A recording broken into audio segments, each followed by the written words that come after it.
Today we are modding the Keychron V1. If you click the card in the top right hand corner, you can see my unboxing and sort of first impression review of this keyboard. It's an excellent keyboard. Funnily enough, Keychron have just released the Keychron V4, which is the 60% version of this keyboard, an ABS plastic case, tray mounted, excellent little budget keyboard.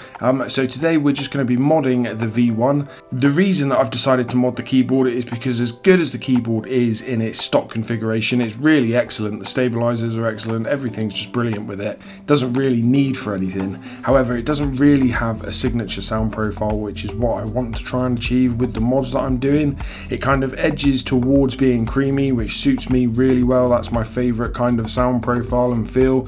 So today we're going to be doing a PE foam mod, tape mod, just a few little bits and pieces to try and get it creamy. So now we're just going to roll into some kind of B-roll footage of me doing the mods.